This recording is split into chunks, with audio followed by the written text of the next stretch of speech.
we came into the trip wanting to, at least be 500 on it, and felt like we left some points in California in a couple of those games. So we knew we wanted to come out and play this game really hard and finish off the road trip and then head back home for Thanksgiving. So boys battled hard tonight, and we got the 2 points. Wasn't pretty all the time, but we battled and we got it done, and now have a good Thanksgiving tomorrow.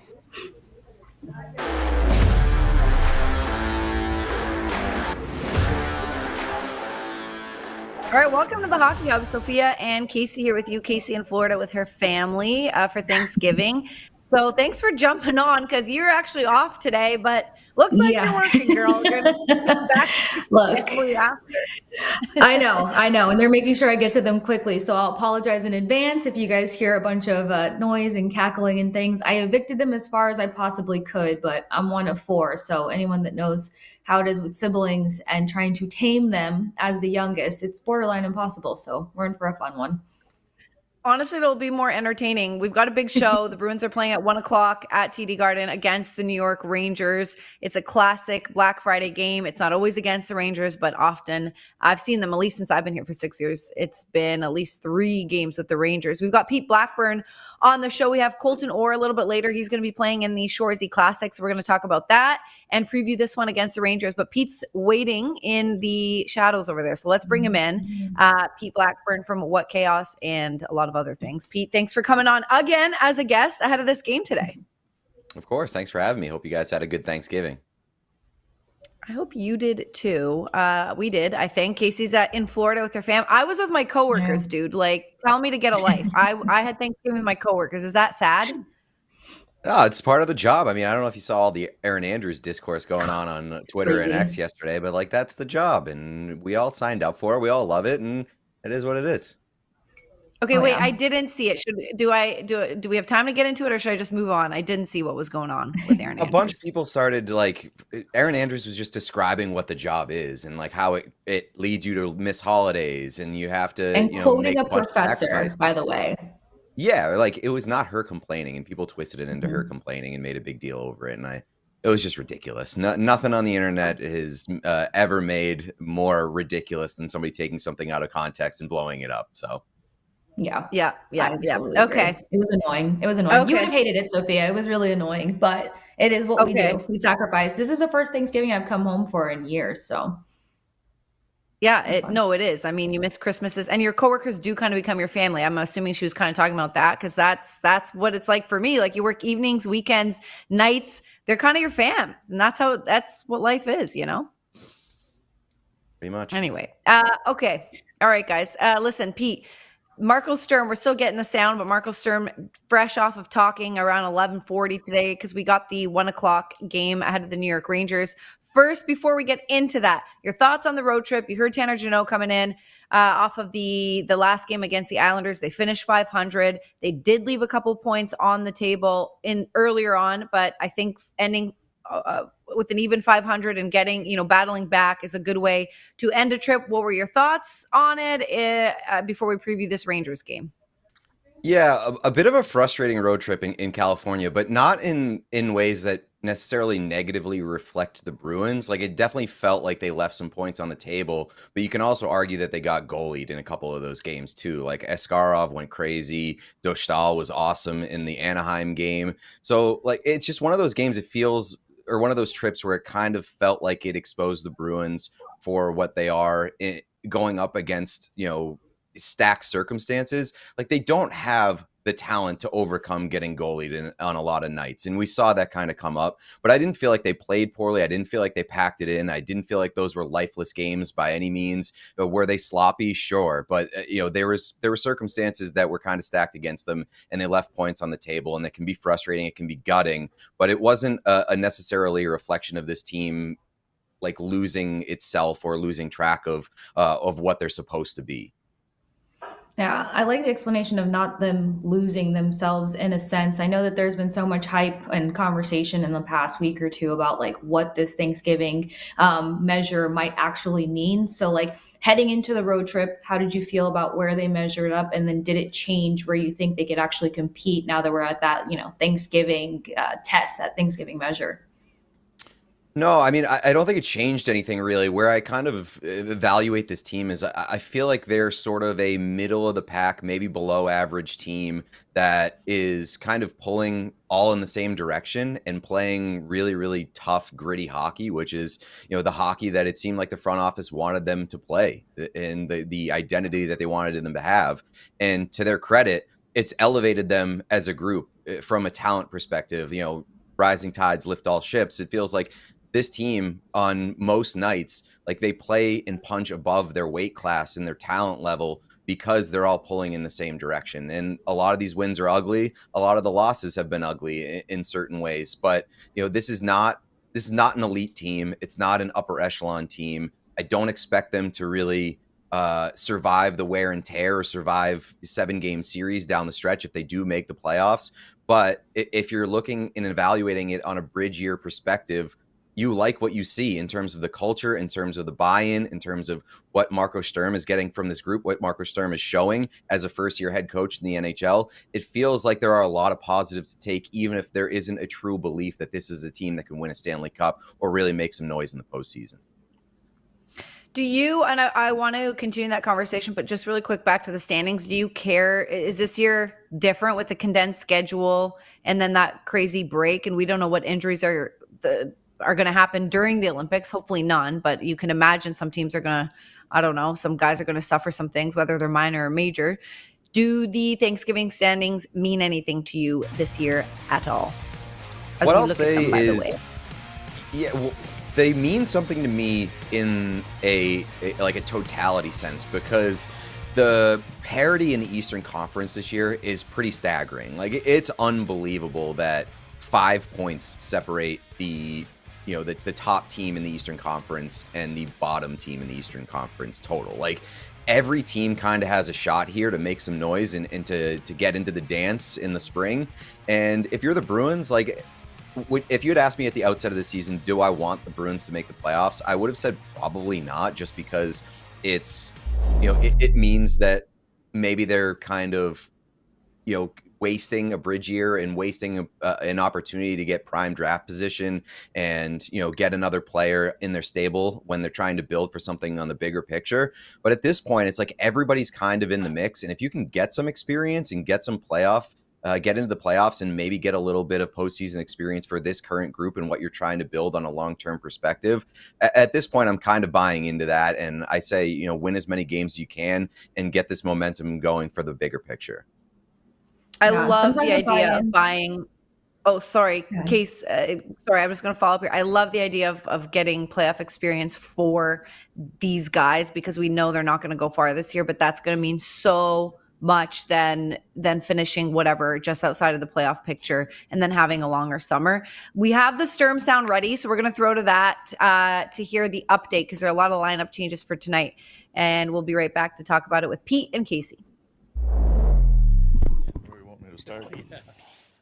Middlestad, is he in? Okay, Middlestad is in. First of all, he's in.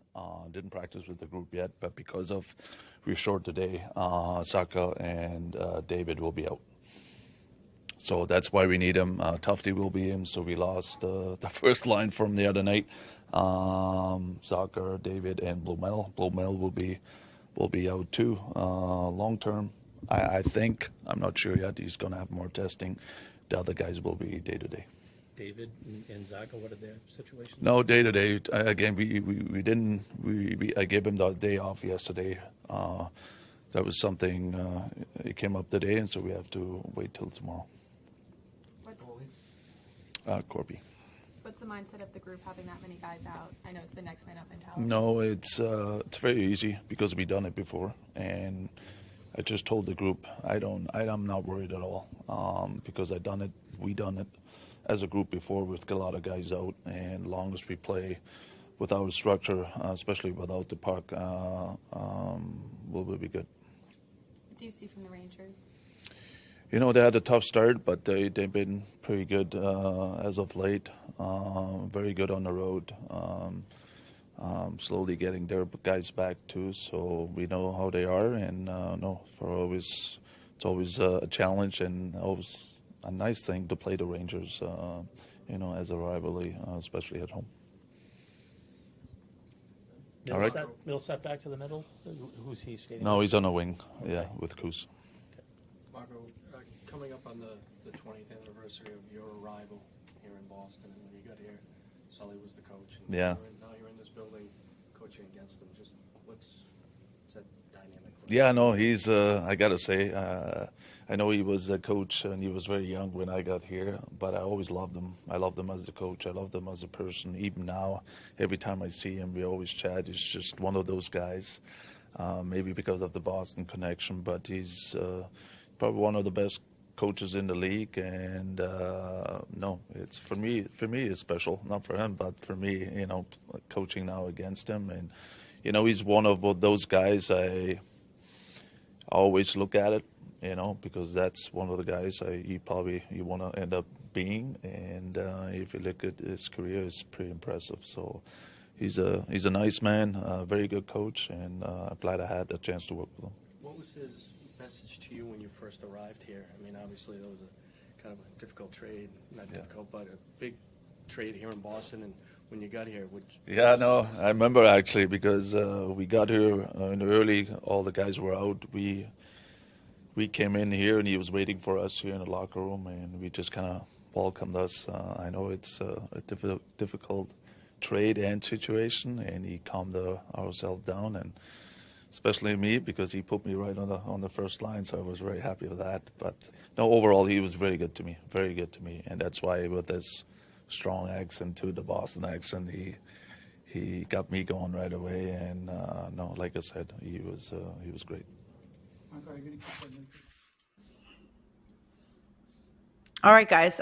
Pete, what in God's green goodness is going on? Obviously, Zacha and Pasta day to day, but we've talked about it on our pregame show. Like, we're not the only team. The Bruins aren't the only team that's suffering with injuries. But you heard Marco say, like, I'm not that worried about it. I am. Are you? I'll take his word for it. I'm a little nervous, but I mean, you mentioned it. Like every team across the league this season is just decimated by injuries. And I don't know how much of that is the condensed schedule. I don't know how much of that is precautionary for the Olympics. I don't know like how many of these guys are playing it really, really safe to make sure that they're going to be back in a couple months and be ready in a couple months for the Olympics in Italy. So I don't know what's going on, but when you look at the IR lists across the league, it's like unprecedented. It's absolutely a wasteland out there. So the fact that the Bruins have escaped with, I don't know how many major injuries you want to say. Obviously, Charlie McAvoy is one of them, but like they're doing okay as long as these guys are able to get back in the lineup in short order. I know sometimes fans tend to panic, especially hearing, Zacha and Pasta being day to day, but how would you kind of start gauging this game or something to look forward to within it or a player to kind of track closer? I know you got a new jersey. You've been flexing on social media there. So is this where we look to one of the league leading scorers to be a hero, or we talk about next man up mentality more? I mean, I think it's a little bit of A, a little bit of B. You mentioned the jersey. I'm a Morgan Geeky guy. I've been a Morgan Geeky guy since. Why is it not hanging up, Pete? Yeah, I should put it in that. I should replace myself and put Morgan Geeky's in that framed case behind me. But maybe if he hits the 50 goal mark, he can have the permanent spot in my office. But okay. What I'll say is, like, I love Morgan Geeky. I think that he's been an unbelievable player since Seattle, and I was crazy that Seattle didn't, even tender him and let him hit the market. He's just needed more opportunity. So he's not a guy that you want to rely on every single night to drag you across the finish line as he's done in certain nights for the Bruins this year. But, next man up is not necessarily a bad thing for the Bruins either, especially where you're looking at a bridge year and you're looking at opportunity for guys to prove themselves and prove that they should have a spot on this team, not only this year, but factor into rosters beyond this season. I think this is a big time figuring out year. Yeah, they've had some success early on, and maybe they're higher up in the standings than you'd expect right now. But still, I think you want to discover a lot of what you've got in terms of individual talent in this lineup. And I think, a guy like Alexander Steeves and what he's been able to bring to a lineup on given nights and have the impact that he's had, especially recently, like that's awesome to find out. And maybe that doesn't happen if your lineup spots are taken every night with healthy bodies. I love the spin zone there because you're so right. Like it's going to be another summer where teams are doing stuff depending on what goes on with the Olympics and, like you said, injuries and so on and so forth. Hopefully by then answers will be clear, but it's going to be a summer where GMs are going to be making moves. And if Sweeney and Cam don't know exactly, if they're hoping that whatever they have in Providence works out, when you have a bunch of guys coming up and then you can see how they compare to NHL talent, you're right. Like that's going to either show them what they need to get, what they need to bail on, or what they need to keep. So I like that spin zone, especially because some of the guys that are getting called up are making the most of their opportunities. Steeves has been great. Husnudinov has been awesome, even though he started with the team. So love the spin zone there, Pete. Anything about this Rangers game you want to, I don't know if you've gone to any of these 1 o'clocks on Black Friday. I love them. I have a day off because it's a TNT game, but I'm going right after this. You'd think I'd want to stay away, but I'm going to the game. I'm so pumped. Do you get to go to these ever? And, what do you make of the matinees? Because I love them. They're the best. I mean, they're great in theory, and I've been to a few, but oftentimes they can be quite sleepy, and that's not great in terms of the product. And especially on Black Friday when you're coming off Thanksgiving, maybe there's too much turkey or whatever the day before. These Black Friday games can be quite sleepy, but they can also be, once the guys get warmed up, it can get pretty intense. So I'm glad that the Bruins are back in the Black Friday slate. I'm glad that they're back against the Rangers. Like this is a tradition that I really love, and anybody getting in the building hopefully is going to get a good show today. Obviously, you would like to see a healthier lineup on the Bruins end, but hey, hopefully this team can next man up and have a great game. I know I keep going back and forth on how much of a bloodbath it might be, but then when I remember 1 o'clock, I'm like, it might take a minute to get there, or it might start too hot off the top. Which coach do you think is kind of feeling a little bit more layer of emotion here? Marco Sturm, obviously so much conversation around his first year as a head coach, but then you got Joe Sacco returning, and we did hear Marco Sturm talk about, him as a coach in totality. Yeah, I mean, I think Joe Sacco probably has something to prove and maybe a little bit of a chip on his shoulder, but I don't know how much either one of them is facing pressure like in this game or in this kind of matchup here. I think that Marcus Sturm has really proven a lot in the first month and a half, a month and change of this season, where there's a lot of faith in what he's bringing to this team and what he's instilling in these guys and in this group. It really does feel like the culture is kind of back from what maybe they lost last year down the stretch. There was a lot of concern from my end as to what the buy-in would be and what the culture would look like for this group. And I feel like that Marco Sturm has pushed all the right buttons, said all the right things, and instilled all the right values in his players to this point. And so that's a really great thing. And you can say all the things you want about Joe Sacco, and he was forced a tough hand last year, but I think that most Bruins fans are happy with where they're at right now in terms of the coaching staff. I want to ask you about your show because it kills me every time I tune in. I loved your Tate McRae, Jack Hughes segment. I love the reading. Where was that from? USA Today or what magazine? Teen or Pop Vogue. Culture magazine? Teen Vogue. That's where we get all our hockey news. It was so funny. I was dying. It was so good. So if you guys haven't watched that episode, go back and check it out because it's definitely worth it. I know you have a Thanksgiving episode where you guys talk about grading the standings and the reaction to, I believe it was the Stars uniforms. So tell us kind of like what your highlights have been from maybe November or what you have coming up with your show with What Chaos. I mean, with the highlights, there's so many. We're having such a fun show, and like it's every day it's something different. It goes a little off the rails, places that we don't expect to go. But like that's the fun of doing a podcast and not necessarily having the restraints of traditional media. And so it's really fun. We have a blast with it. we don't take everything too seriously. Like we're very, very passionate about the game of hockey, about our teams. Like I'm a Bruins fan, my co-host is an Oilers fan, our producer is a Sabres fan. So we're kind of all across the league. We just have as much fun as we possibly can while also kind of honoring the passion and the obsession that we have with hockey. And we get a lot of player guests and have some fun with them and kind of explore their personalities. It's just, we're having a blast. So anybody who wants to tune in, we're on YouTube every day, noon to 1, every day during the week, Monday through Thursday. But you can find us on podcast platforms and YouTube after the fact as well.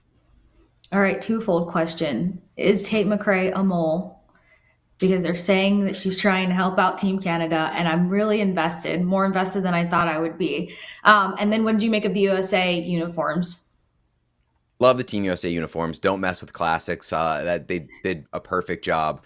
The Tate McRae thing, what I will say is if that Team Canada is employing a mole to infiltrate Team USA and attack one of their players or target one of their players, I don't know if they watched Four Nations, but Jack Hughes wouldn't be the guy that I'm targeting, honestly. To go for I'm not sure he's the guy that I'm targeting. Jack Hughes is a great player. He's having a great season before he got injured this year. He has a lot to prove to USA hockey fans, I think, at the Olympics. Who would be a good target? What he can bring on a big game level. So who would you target on Team USA? Who do you think Tate McRae could take out and help Team Canada? I mean, like if you're targeting like the most important players on USA, like I feel like I would go for a Jack Eichel or an Austin Matthews more than I would go for a Jack Hughes at this point. So I don't know, but maybe maybe. No, I was going to say, listen, I find it so fascinating when celebrities get together with athletes, and I'm making a very blanket statement. And I'm not saying this about Jack Hughes because I don't know him that well, but there have been some athletes that I've obviously worked around closely. And I'm like, dude, if you weren't an athlete, you would not be dating XYZ. Like, I find it crazy. It's like, I don't know what the deal is, but like Tate McRae, like some of these guys, the hockey or the whatever, the football does a lot for them. Let's put it that way. I mean, if we know anything about Tate McRae, we know she loves puck. Like she's from Calgary. She's, been around the game for quite some time, like is in goalie pads on the cover of her album. Like she loves puck. So that does go a long way for some people. Yeah. And supposedly there's still so much bad blood with the Cole Cylinder situation. Right. Yeah. Right. I want to pump your show one more time. You said every day live noon to 1. It's noon now. What are you doing on our show? Are you guys going live and you're joining in shortly? Monday through Thursday. We're our own bosses, so we give ourselves 3-day weekends every week. It's it's what you get to do in the podcast game. As you should. Pete for the win. Kasey through Thursday, live on YouTube. What chaos, guys. Check it out. Pete Blackburn, thanks for joining us. We're sending it to break here. Enjoy watching the Bruins game. Kasey and I will be back to discuss Bruins goaltending situation right after this. Thanks again, Pete. Thanks for having me. All right, guys. On Sunday, December 7th at TD Garden, the Garden is going to host the Shoresy Fall Classic. If you guys know what I'm talking about, you've seen the show on Crave and Hulu. It's an amazing show, and they're going to continue their North American City Tour. It's a one-of-a-kind hockey experience, so don't miss the chance to see them, the cast members. They're competing against the Boston Bruins alumni team with Hall of Famer, the newest Hall of Famer, Zdeno Chara, and a lot more. Tickets are on sale now with a portion of the proceeds benefiting the Boston Bruins Foundation. We're going to have Colton Orr, who's going to be lacing it up for the Boston Bruins alumni, join our show in just a bit. But Kasey, what I find fascinating about this, started out as obviously a TV show, a little mini series, then it blew up. And Shoresy's a spinoff off of I can't believe I keep forgetting the name, and I just looked it up too. Another hockey show. But what I find Letterkenny, there we go. What I find unbelievable about this is that it's a TV show of guys who are like legitimate hockey fans, and now they're playing hockey games against former players. Like that is wild to get that from like this much of a seed into what it's become. It's awesome. Yeah, I think I would lose it. One of the lead guides, what is his name? Jared Kiso. I hope I said his name correctly. He talked about how kind of like unreal it is to go against guys that you watch play. And like, while it's fun, it's still pretty competitive. And considering what Shoresy encompasses sometimes between the physicality, the chirps, the competition, then becoming one of the better teams after being completely horrible in the first season there, it's just really cool, like as a fan, to think of how that would translate for an individual. So it's fun. And then having original six in the mix. And then I feel like the Bruins alumni would probably be one of the best and toughest to go against, considering the culture, the identity, and the reputation they've carried since the beginning. Yeah, and Zdeno Chara's like still got it. I mean, he's been retired for a while, but he's like doing triathlons and like climbing Mount Everest, and like he's gonna be on the moon soon, knowing him. But like Zdeno Chara's still got it, so that's gonna be hard to play against. But just the fact that what I love about it is the fans are gonna go out to see. They always turn out for alumni games, but they love the Shoresy cast. It's almost like they're a cast of fictional characters, but they're not to these people. And I find it pretty crazy. So I think we're going to be on the road. I'm just looking at the date again. Oh no, we're taking off for the road the next day. I'll try to go to that because I think it's going to be a lot of fun. If you're in town, you should check it out. Yeah. And plus, I like the show. It's really funny. I remember one of the times I was just trying to explain like certain things to my mom, because she's always asking me stuff about hockey, because she's getting more and more into it as every season goes by. She liked the mom chirps a lot, but she was also like, if my son said this stuff, I'd be traumatized. So she goes back and forth on it, but it's really funny to see just kind of how it can also engage like new hockey fans, because I feel like it strikes a curiosity to just learn more and know more, ask questions, or look into your own favorite teams and players that much closer. So I just kind of like the layers to the Shoresy show also. No, I agree. We're going to get Colton Orr to talk about it when he logs on, which should be shortly. But while we wait, Kasey, let's talk goaltending, because we are previewing this game against the Rangers. That's at 1 o'clock at the Garden. Joonas Korpisalo is going to get the start in net. So Jeremy Swayman getting several starts, many of them back-to-back. At the beginning, we were seeing kind of like a 1-for-1. Swayman's been getting consecutive starts. It's Korpisalo tonight. Or today, rather. Swayman's been great. Some of them were losses, but facing a season high season high in shots, and the wins, his save percentage, like he is not the Jeremy Swayman of last year, and people were worried. That was one of the key things we were talking about. What have you made of this goaltending duo and this story so far this season? Because they've really been difference makers. Yeah, I love the confidence that we're seeing in Swayman, and you and I got a chance to talk to him here on the Hockey Hub during the off season and just kind of see what he was able to pull from, his performance for USA over the summer. And he had some really great points in terms of like other players that he could learn from, other goalies he can talk to, and how eager he was to get back to better form, that is. And that's exactly what we're seeing. I think I've mentioned it beforehand that at least a couple of weeks ago, it felt like you could kind of touch on one goalie or the other depending on who your opponent is. And while Swayman's been lights out all around, Korpisalo was really strong when it came to facing a lot of high danger chances and opportunities and shutting those things down. And so I know that some fans might be like, Swayman's been lights out. Why is he not back in net versus this Rangers team that's trying to continue their success on the road? But I feel like this could be a strong point for Korpisalo, and knowing that you can rely on Korpisalo in these instances is going to be even more crucial, because we've talked so much about the condensed schedule, but also, a lot of roster changes might take place as you get closer to that Olympic break, because you have to start saving some legs and protecting bodies, because it's going to be hardship to jump into the Olympics, try to hit your peak performance, for your country, and then come back and make a push for the playoffs. So it's going to be great to see Korpisalo in net, like I mentioned, really good against high danger chances. And this defense knows that they have to do better in front of him, because he's stood on his head a number of times that things have broken down in front of him and been very reliable for this team. The hard part is going to be like, while the Rangers are feeling confident, you got Adam Fox, who's just a terror when it comes to taking shots from the blue line. You see Korpisalo get very frustrated when there's too much traffic in front of him. So communication is going to have to be high.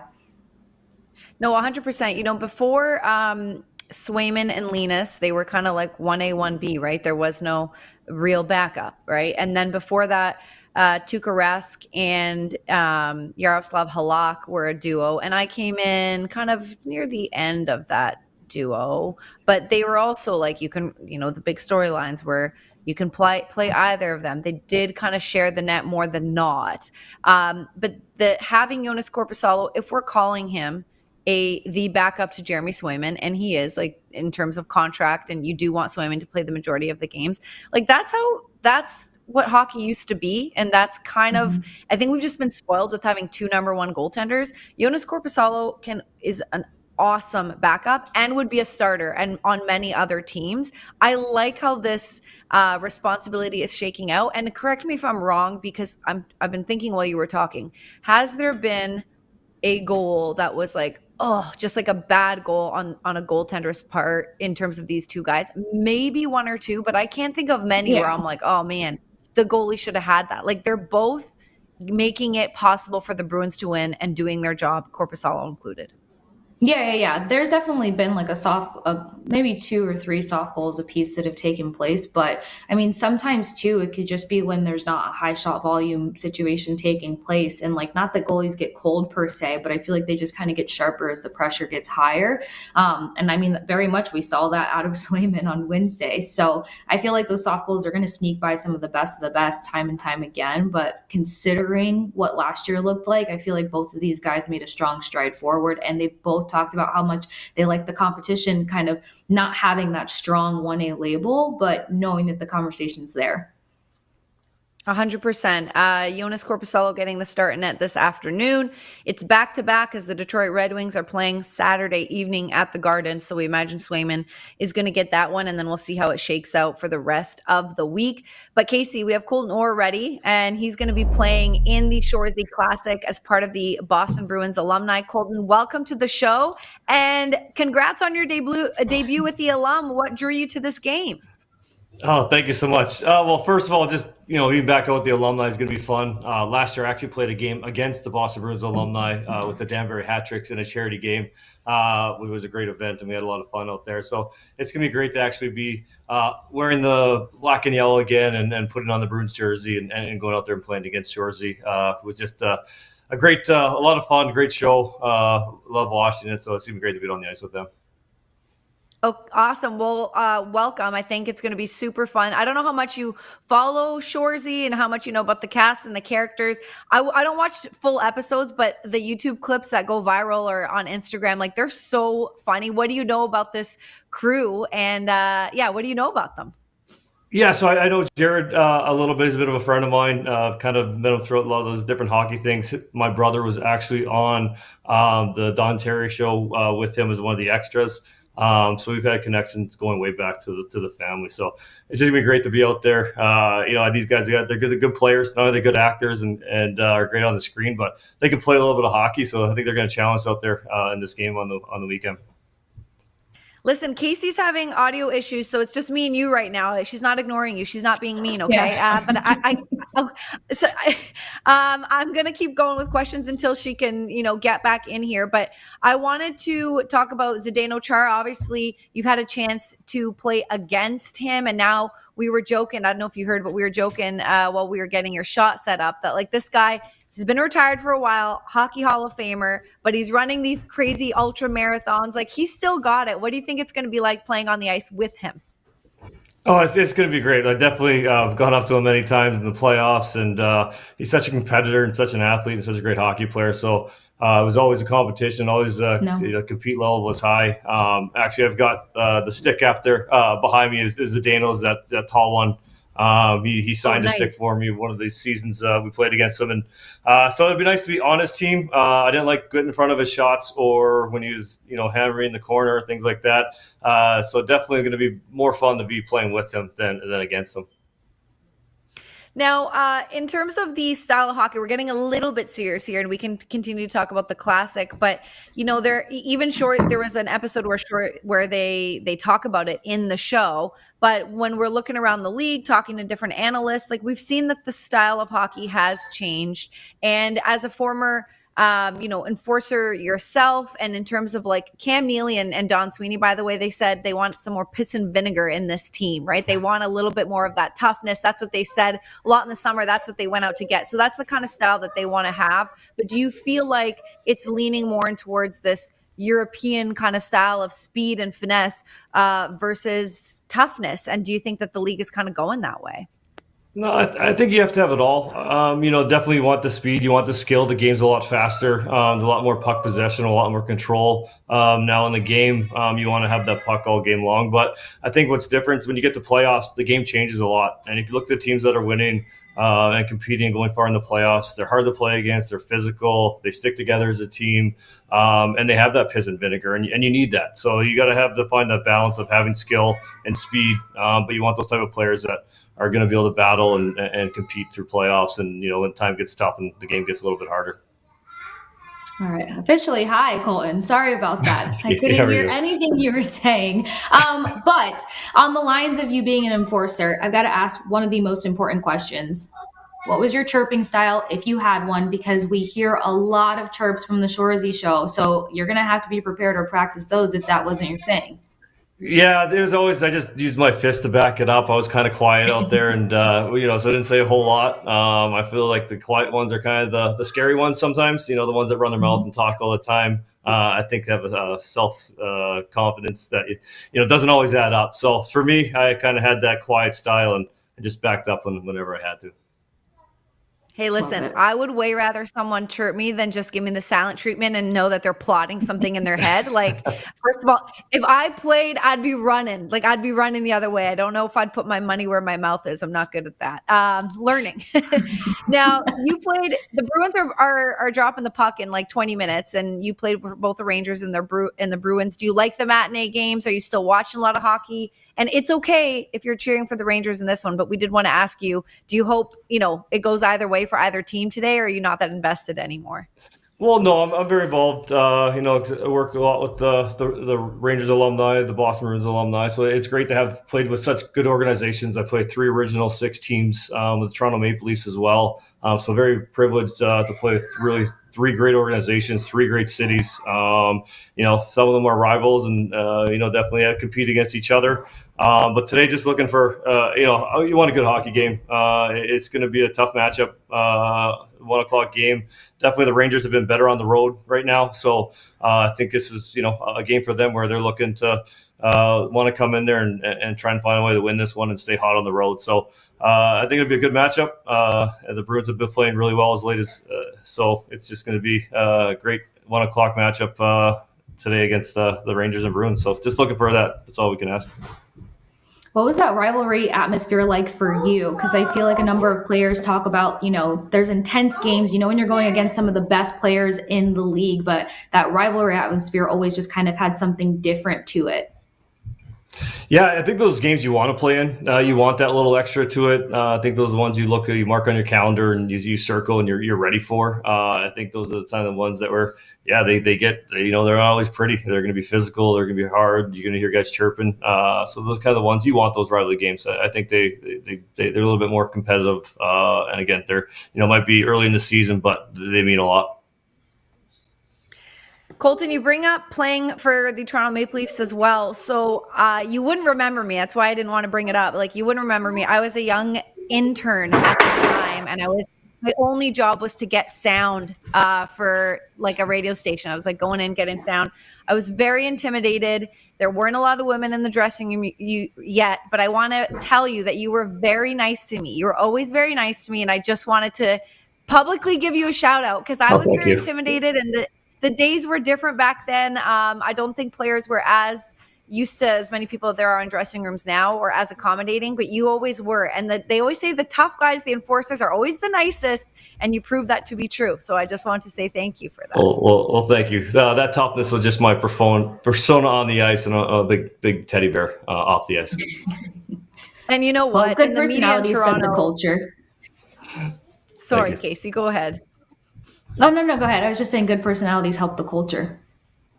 Oh yeah, and the culture in Toronto, like, they're struggling right now. But I covered them, Colton. I'm with the Bruins now for 6 years. I covered them for like the first 10 or 12 of my career, and it's tough. Like, the media there, people say it's tough down here. I'm sure the Rangers get a lot of press too, but Toronto is the toughest. Do you remember a city where you found like it was harder to answer questions, or you got more flack in one city or the other? Like, you've played, like I said, for a lot of big franchises where hockey matters, but did Toronto stand out to you in that way?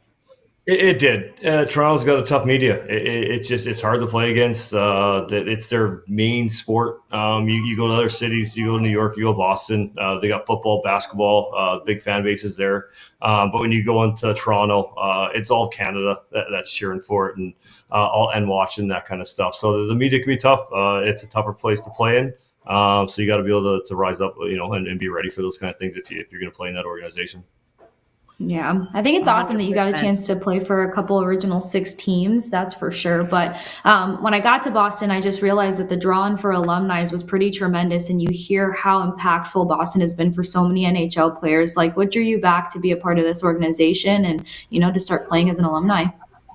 Well, like I said, these organizations are top of the line, the best in the league. They take care of their players. So I think that's what it's all about. Being around your teammates, getting together for a good cause, raising money for the community, but then just getting out there and being back in the locker room with your teammates, the guys you're on the ice with, guys you're competing with. So it gives us a little fun as well. We get to go out there and raise some money for kids and charities and rinks and different things like that. But in the end, it's also nice just to be in the room and making laughs and jokes with the guys that we used to lace up the skates with before.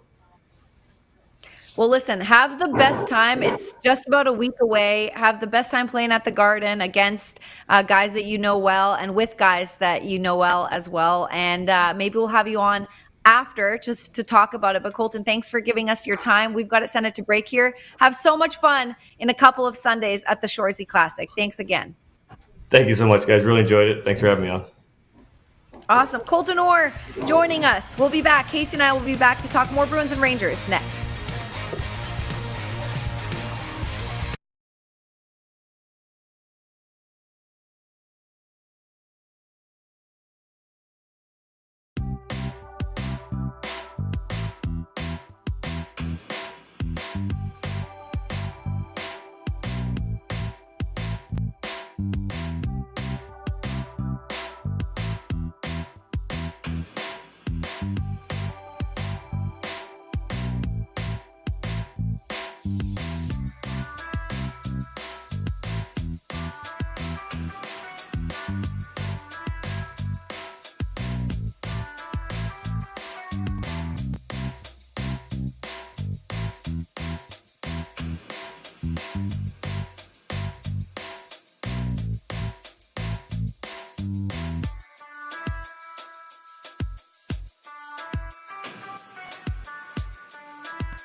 Welcome back to the Hockey Hub. Rangers Bruins today, 1:00 matinee.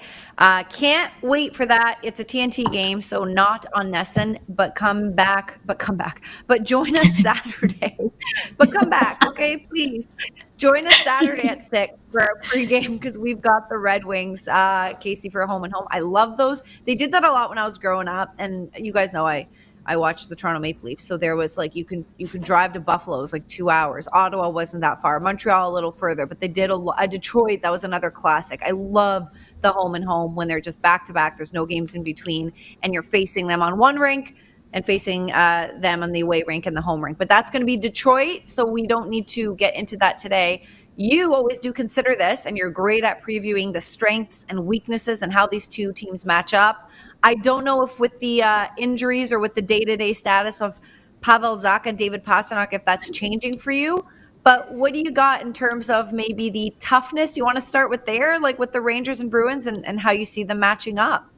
Yeah, a few changes that'll probably impact things just a smidge, but it does start off with the fact that both teams are quite physical and sit on top of the league when it comes to hits. But the Rangers kind of went out in that category in large part to Will Cooley, who's just been a complete menace for them, not only with physicality, but just kind of how he helps get things going offensively for them, and a bit of a takeaway machine also. But the physicality will be one thing, and you heard Marco Sturm earlier in the set just kind of talking about sticking to their structure. So this isn't a team that's really lethal when it comes to special teams. They're middle of the pack on both sides, offensively and defensively. But Zadorov has talked about kind of reeling that in a little bit. We know that he tries to be a little bit more mindful of when to pull those penalties. So while it should be physical, I'm pretty sure that the Bruins are going to want to keep this to a 5-on-5 matchup, especially with the Rangers having high possession capabilities.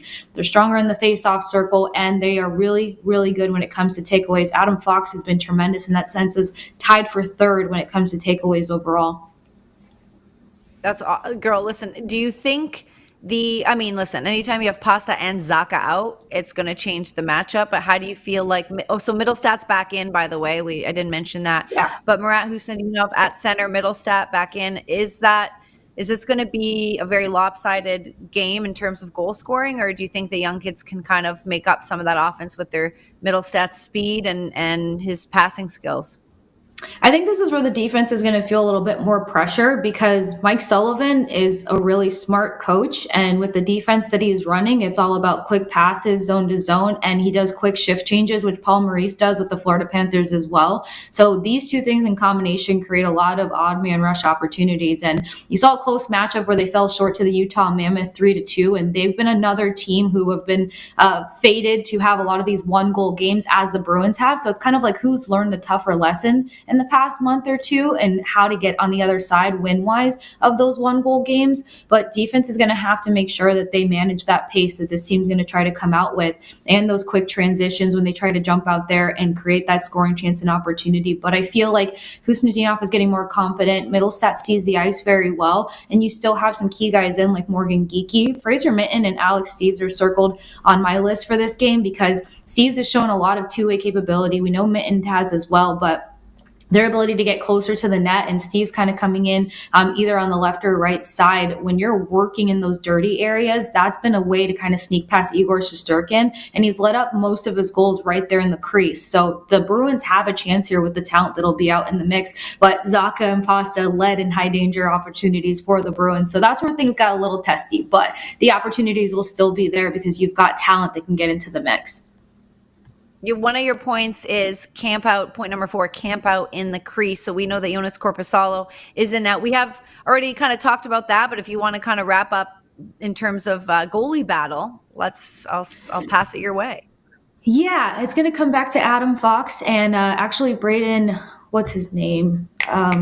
Schneider, I believe. I almost mixed his name up. But you've got two defensemen that do not blink and taking an opportunity to get a shot off from the blue line. And we've seen Korpisalo get frustrated whenever, screens or traffic takes place in front of him. And they do like to take those long range shots. And it's not just the defensemen that have a tendency to do it over there on the Rangers. So making sure that the Bruins jump on that quickly and kind of take away that lane, that can help out Korpisalo to make sure that things stay settled down. But the Bruins still remain a strong team in the neutral zone. And with all the quick transitions that we talked about with the Rangers, managing and locking down in the neutral zone will kind of help simmer that situation down a little bit. And Bricks talked about it, keeping your opponent on the perimeter. We've seen them execute that pretty well a number of times, and this is going to be a crucial matchup for them to do that. Defense does their job. Korpisalo can do his job. Do you think we had Pete on earlier? Do you really think, he said matinee games can be sleepy. I wonder what it's like from TV, but like the Garden is always rocking. Like when I cover them, it's always rocking. So the energy is going to be there. And of course it matters for both of these teams to like bring it themselves, but I know it's going to be energized. I feel like Zadorov's going to lay a hit early, or at least I hope somebody does, because that kind of gets things going. But energy wise, the Rangers, they've been in town since Wednesday night. And so they had Thursday off, kind of Thanksgiving as a team. We know the Bruins played West Coast adjustment, flying late, and then you're just trying to jam in family time. Do you think the Bruins will show up on time halftime? And if you feel like that might be a struggle, what's the best way to get them back in it? Probably a big hit, right? Yeah, and I feel like they will, because I kind of look at this, how things added up towards Montreal. Like, you're going against another Original Six competitor. You know the conversation around it. Montreal is up there when it comes to physicality as well. And what the Bruins did so beautifully was they made sure to set a tone. They made sure to command the pace in that first period. But then also they made sure that, like, the intimidation factor was there from the jump. And a large part of it is what takes place in warmups. And we're seeing Zadorov start doing some of the stare downs when he's stretching and whatnot. So exactly how they kind of approach that Montreal game. Yes, you're down 2 pieces, but they can very much replicate that versus a Rangers team that's going to be highly confident because they've found majority of their success on the road. Things aren't as great at home, but this is their strong suit, on top of being a really good defense and knowing that you have one of the best goaltenders. So I wouldn't be surprised if there's some tactic there. There's definitely a lot of respect. Marco Sturm talked about Mike Sullivan, but there's ways to get ahead against this team, and it's going to be having a strong first period. That's where they've allowed their opponents to have majority of their goals as well. And this is where the Hurricanes were able to have a strong game on the Rangers' home ice, that is, because they just lost to them. But still, it's coming out with pace. It's being able to disrupt the Rangers' possession. And even though they got some key pieces back, I feel like the physicality, without being in the penalty box the entire game, can work things in favor for the Bees. Yeah, maybe we can talk penalties on the other side of the break. Before we go to break, I wanted to show the projected forward lines for the Boston Bruins, just to refresh that. We've got, I'm sorry, guys. Okay, we're going to show the forward lines. There you go. So Elias Lindholm, who's just activated a couple games ago, top line center. Steve's left wing, first line. Okay, let's go, Alex Steves, with a couple goals in the last game, including the Bruins' first short-handed goal. Riley Tufte slots back in. We love this third line. They're not messing with that. That's been one of the most energizing, consistent lines that's creating opportunity. Maybe the offense isn't there all the time, but in terms of creating momentum opportunity, they've been great with Fraser Minten centering, Murat Husnudinov at center in the second line, taking the place of Pavel Zacha. Georgi Merkulov getting called up. Casey Middlestat activated back, Casey. So listen, first, I mean, yeah, you want to see Pasta and Pavel in there, but I don't hate this right now. And like Pete said, I like to see, it's great for management to see what do we have, and more than once when guys go down, so that you know what you want, what you're doing in the summer. So I don't hate that lineup right there. No, not at all. I know there was some fan conversation on social media in terms of like Steves being a top 6 guy versus a bottom 6 guy, but all of it is pretty rhythmic. Again, certain things are going to translate from AHL to NHL, but you're talking about a guy who's supposed to have a pretty magical scoring touch to him. And that's something that he's talked about many times, wanting to prove on the NHL level. So being able to slot in on that top line there, we'll see what happens, because I know that, it was touch and go with certain things on the second line, but I think that he was just being more defensively sound and responsible versus trying to like overthink or overproduce offensively, and you were working alongside offensive talent. So it's just kind of knowing your role at the moment, and the guys talk about that quite a bit. And having Casey Middlestat back in, I mean, we saw him really finding his game and his identity within this Bruins roster. It's going to be tough because that was coming alongside Zacha as well as Arvidsson, but something that's supposed to be good for Casey's resume is his ability to distribute the passes and kind of open things up, and him on the wing has been pretty strong. All right, girl. Loved the preview. We're going to send it to break. We'll be right back after this.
their family, off of work, but still made time to do our show. So thanks, Kasey. Is it hot down there? Because it's cold, but crisp and nice. It was brutal the first couple of days. This morning it was 44 degrees and I opened up everything and my family's like, we're cold. We need to put the heater on. I'm like, absolutely not. You guys have tortured me for days. So it's my turn to enjoy the weather. That's the only reason I can survive in this right now. Yeah, in the sweater. Well, you'll be back on Monday, so you will be back to the cold weather in New England. But enjoy the rest of the time with your family, guys. It's a 1:00 puck drop on TNT, so not on NESN. But we are back tomorrow for the hosting the Red Wings 6:00 pregame. Billy, Barry, and I believe Razor is ringside, so tune in for pregame. And then we'll also have the Red Wings game when they play over there in Detroit. Enjoy your Black Friday. Enjoy the game. Kasey, we'll see you Monday for our next Hockey Hub. Have a great weekend, everybody.